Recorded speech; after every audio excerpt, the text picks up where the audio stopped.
right, boys. Prepare to be dazzled. From the earliest writings of man, we know that the human race has been comprised of the haves and the have-nots. When I was a kid back during the Great Depression, I was obsessed with a desire to know what invisible something separated the haves from the have-nots, being a have-not. I wanted to know why so few managed to be well off financially in a country where success is available to everyone.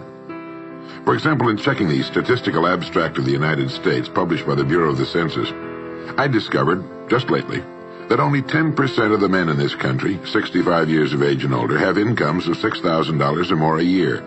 More than 80% of all men 65 or older have incomes under $4,000 a year. Only 7.6% have incomes between $7,000 and $10,000 a year, and only 3.7% have incomes of $10,000 a year or more. A man starts his working career in his 20s, often earlier. He's fortunate in that he lives in the free world. He has better than 40 years to make the grade financially in the richest country on earth. Yet, according to the statistics, only about 10 out of 100 will be financially secure by the time 65 rolls around, and only about 4 men out of 100 will be financially comfortable. Now, why? Well, let me tell you how to find out for yourself. Conduct your own survey. Start down the street in your neighborhood on any Saturday or Sunday and ask the man of every house 2 questions. The first question is, what are you doing at the present time to increase your income now? That is, how much do you want to earn? And when you've evaluated the blank stare you get in response to that question, ask question number 2, which goes, how much money are you planning to be worth at age 65? And when the silence becomes too unnerving, thank him and move on to the next house. Ask 50 men, 100, 1,000, until you're completely convinced that the reason men don't make more money during their working lives, and the reason men aren't financially independent by the time they're 65, is simply that they seldom, if ever, do any constructive thinking on either subject. It's that simple, unfortunately. The reason it's so easy to earn far more money than the average man earns in this country is that so very few, are going about it the right way. This is a race without enough contestants to bother about. The few who are really in the race can all be winners. Some will finish ahead of the others, but even the man who finishes last in this race will be financially secure. Most people, more than 90%, aren't even in the race. To prove it, ask yourself the 2 survey questions. Up until the time you started listening to this message, what were your plans for increasing your income? How much do you want to earn? And how much money had you decided to be worth by the time you're 65? You see, people who earn large incomes aren't lucky, and they're not crooks as those without money are so fond of pretending, nor are they endowed with more brains or talent necessarily than their friends and neighbors, nor are they privy to occult secrets, and only a very few were lucky enough to have had rich fathers or grandfathers. Most of the people earning the big incomes today started the same way you and I did, and most other people. The only difference between the men who earn big incomes and those who earn small incomes is that those earning big incomes decided to earn more. They're the people who made it their business to earn more. You see, a woman who does not think about baking an apple pie for dinner tonight will never think of looking up the recipe for apple pie. Without the decision for pie, there's no motivation for checking out the recipe. A man who does not think about driving his car to St. Louis, Missouri or Nacogdoches, Texas will never get road maps which show how to get to St. Louis or Nacogdoches. And a man who never decides to earn more money will never think of learning how, of looking up the rules for earning more money. You see, people do what they make up their minds to do. So get rid of the ancient superstition once and for all that people who earn big money are special people, or lucky, or get the breaks, or had money to begin with, or knew someone, or are smarter, or anything else. These are alibis. They can all be disproved 1,000 times. The reason there are so many of these alibis around is that men who fail to make the grade financially are seldom honest enough to just admit that they really didn't try and keep trying. So in order to justify their failure, in order to remain seated, they dream up and pass along these old alibis. We're all self-made, but only the successful will admit it. I once had occasion to visit Charleston, South Carolina. I'd never been there before, so I hired a taxi to drive me around the historic old town. I particularly wanted to see the battery where that famous shot was fired on Fort Sumter. Along this beautiful drive, some of Charleston's oldest and finest homes look out over the bay. I commented to my cab driver on what lovely homes they were, and he said, yes, some of those homes have 40 rooms. And then he thought a moment and he said, and every one of them is owned by a crook. This is how the have-nots justify themselves and their lot in life. I didn't say anything because I didn't feel I was entitled to advise him or try to straighten out his thinking. This is a free country where as long as he doesn't hurt others, everyone has the unalienable right to be just as wrong as he wants to be. As Thomas R. Lounsbury, the American scholar and educator, put it, we must view with profound respect the infinite capacity of the human mind to resist the inroads of useful knowledge. My taxi driver and men and women like him all over the world have been kidding themselves and holding themselves down and refusing the bounty and abundance of the world for centuries. Knowledge is available to everyone. We can either listen to those qualified to teach us, or we can go along with those ancient stumbling blocks we get from people who don't know any more than we do. The truth, incidentally, about those homes along that beautiful drive is that they were built by the men and women who made the largest contribution to the city of Charleston. In just a moment, I'm going to give you the formula for getting rich, but before I do, I want to remind you of something. Before a jet pilot begins his takeoff from an airport, he carefully goes over a checklist, item by item. He does this not only because it's required by law, but because he cannot afford to trust so important a job to his memory alone. He has another checklist that he goes over just as carefully before he begins his letdown at his destination. He does this without fail every time he takes off and every time he lands. Well, I think living successfully is as important as flying an airplane. And because of this, I think each of us needs a checklist too. And that's why there's one included with this cassette. We need a checklist to go over item by item before we take off in the morning and before we drop off to sleep every night. So I want to recommend that you affix the checklist to your bathroom mirror. Stare at it as you brush your teeth in the morning and stare at it again as you prepare for bed at night. Go over each item, and as you do, think of what each item represents. Now here's number one. It's the formula for getting rich. It also explains why you're in your present position, whether you're earning $6,000 a year or $16,000 or $60,000 or $600,000. It applies to every adult, whether he's employed or unemployed. It applies to the richest man and to the poorest, and every person in between. And here it is. Our rewards in life will always be in exact proportion to our contribution, our service. Now that's what the formula means as the first item on your checklist. Memorize it. Our rewards in life will always be in exact proportion to our contribution, our service. Listen to it, think about it until you know it emotionally as well as intellectually. It might give you some slight feeling of superiority to realize that there's probably not another man within a mile of where you live who knows it. You can add it as a question on your survey if you want proof of that. If you want it in another form, here it is as it applies to a man's job. It's the same thing really, the same thing applies, but you can express it differently. The money you're paid by the company you work for will always be in direct ratio to the need for what you do, your ability to do it, and the degree of difficulty involved in replacing you. Maybe you want to write the formula down in both of its forms and think about it until it's as much a part of you as your name. The reason it isn't spelled out on your checklist is because you might not want everyone to know what you're up to. The checklist is valuable only to a person who knows what the words really indicate.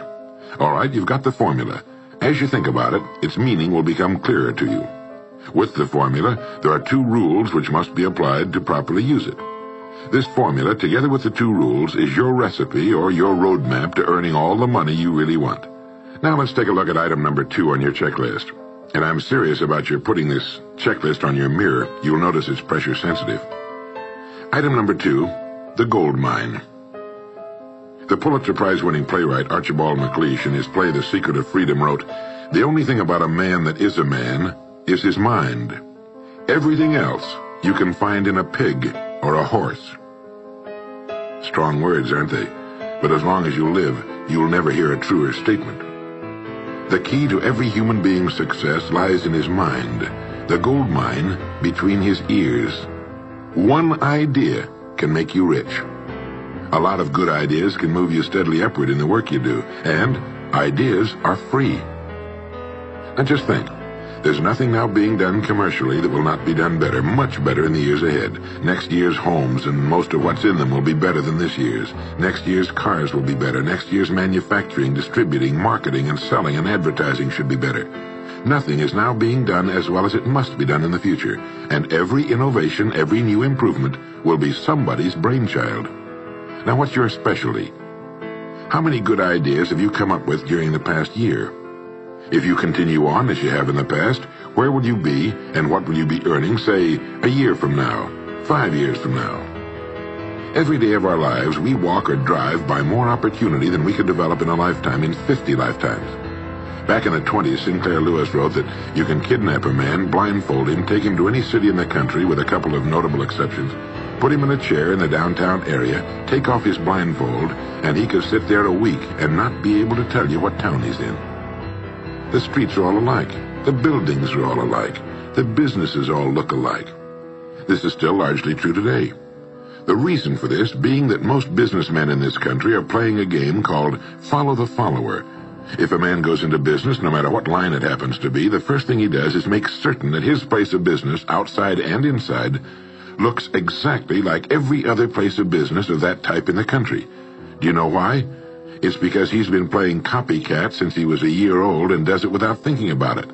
For the same reason kids dress alike in school. He wants to be one of the gang. He doesn't necessarily examine all the business establishments in his field and pattern his on the one outstanding example, the one that inspires him, the one that he can really believe in. He just does what everybody else in his business is doing, and by this simple process, he guarantees his own mediocrity. Whose drum are you marching to, if indeed you're marching to anyone's, and why? Remember, whatever you now do for a living will be done differently, quite differently a few years from now. Never in the history of mankind have the opportunities for all of us been so great. But the great majority of people will be the beneficiaries of progress, not those who bring it about. Which group are you going to belong to?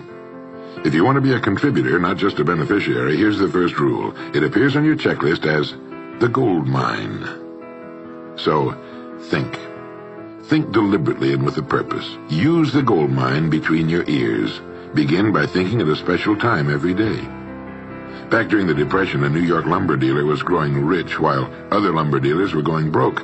When asked how he did it, he said, "Every evening when I get home, I close myself up in a quiet room, sit in a comfortable chair, and ask myself, how will my business be conducted 10 years from now? Then I try to do it now."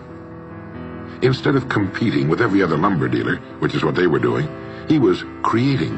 He was doing the very thing man was designed to do, the very thing man does best. A company growing at the rate of 10% a year will double its size in less than 8 years. But a man can improve his effectiveness 50% or 100% a year or more. The experts tell us that every one of us has within him deep reservoirs of ability, even genius, that he habitually fails to use. Well, let's begin now to reach into these deep, rich areas of pure net profit and use more of our real abilities. Let's think. Here's the best way I've found to make yourself think. Start getting up a little earlier than you're accustomed to. Right off the bat, this gives you extra time that 95% of the men in this country are not using at all. 1 hour earlier a day gives you 6.5 extra 40-hour weeks a year. But at this time in the morning, take a refreshing shower, dress, get yourself a fresh, hot cup of coffee if you're a coffee man, and then sit down to a clean sheet of paper. At the top of the paper, write your financial goal. Now, this is the amount of money per year you intend to earn soon. Incidentally, you might like to keep this to yourself, too. It's nobody's business but yours. Then, start to think. Think about your goal and what it'll mean to you and your family. Then see how many ideas you can come up with to help you reach that goal. Ideas to improve what you now do for a living. Ways of increasing your contribution to match your income goal. You know, jobs don't have futures. People do. No matter what line of work you may be in, there is within it more than enough opportunity to last a lifetime. You don't have to think of brand new ideas or revolutionary new ways of doing things, although you well might come up with some. Think of ways of improving what is now being done. If you are to increase your income by the amount you've specified, you must find ways of increasing your contribution, your service. And the key to this is to be found in your mind, in that gold mine between your ears. Try for 5 ideas every morning and write them down. And save those sheets of paper in a special idea file. Many, perhaps most of your ideas will be worthless, but some of them will be very good. A few will be excellent, and every once in a while you will come up with something really outstanding. You see, 5 ideas a day is 25 a week if you don't think on weekends. Now that's more than 1,000 ideas a year. One idea can get you to that income you're shooting for. The law of averages swings so far in your favor you just can't miss. Try to develop a sense of expectancy. That is, try to hold the feeling that the goal you're shooting for is a sure thing, and that it's only a matter of time before it's realized. You know, Henry Ford didn't start making cars until he was 45. A friend of mine started a new company at 65. He's still going strong, and his new company has sales of better than $300 million a year. It's almost never too late. Try not to think of things outside of your own line of work or whatever it is you're most interested in. To think well and profitably, you must discipline your thinking. Keep it on course, controlled, keep it in one field, specialize. Now for the final item on your checklist. It appears as the word. And the word is attitude. Attitude has been called the most important word in the language. William James put it this way. He said, "The greatest discovery of my generation is that human beings can alter their lives by altering their attitudes of mind." Now, this is something to think about. Can alter their lives by altering their attitudes of mind. It's another way of saying we become what we think about. Look at it this way. Your total environment, if you've been an adult for any appreciable period of time, your total environment is a reflection of you as a person. The house and the neighborhood in which you live, the car you drive, the clothes you wear, the job you do, the people with whom you regularly associate. Your total environment is an exact and merciless mirror of you as a human being. Now, if you feel your environment can stand some improvement, you have only to improve your attitude, and your world will gradually change to reflect the changing person. Here's how to change your attitude. Beginning now, begin to act as would the person you most want to become. Now that is, if you were already in possession of the goal you're shooting for, how would you conduct yourself in all of your affairs? Well, do it now, and tomorrow, and the next day. Begin now to act the part of the person you most want to become, and you'll end by becoming that person. Subtly, in little ways, in the way you dress, in the way you talk, in the unfailing courtesy you show to every person with whom you come in contact, begin to act the part of the person who has already achieved that which you're shooting for. The German philosopher Goethe gave us the secret when he said, before you can do something, you must first be something. When you behave like the person you most want to become, the things that person would have will tend to come to you. It's simply cause and effect. Don't be in too big a hurry. It takes longer to build a skyscraper than a chicken coop. Build slowly, steadily, and well. Then when you make it, you'll keep it. You'll stay on top. Always be suspicious of the so-called get-rich-quick scheme or sudden success. Never forget that word, attitude. It's your attitude toward the people with whom you come in contact that will determine their attitudes toward you. The person with a great attitude toward life and the world is the person other people call lucky. He's not lucky. He's just using our old friend cause and effect. His causes are excellent, and his effects have to be just as good. Well, that's it. 3 things to remember. 3 things to practice every day. If you spent 16 hours a day, 7 days a week practicing your golf swing, in a relatively short time you'd have a grooved, beautiful swing like the pros. So practice your new attitude every day, every waking hour. Practice thinking a few minutes every morning, and you'll find yourself thinking all day long. And remember the formula. Our rewards in life will always be in exact proportion to our contribution, our service. Go over the ideas in this message every day until they're as much a part of you as your name and your temporary address. You'll notice that each time you listen, you'll hear something new. You'll get a new idea you failed to get before. This is Earl Nightingale, and thank you.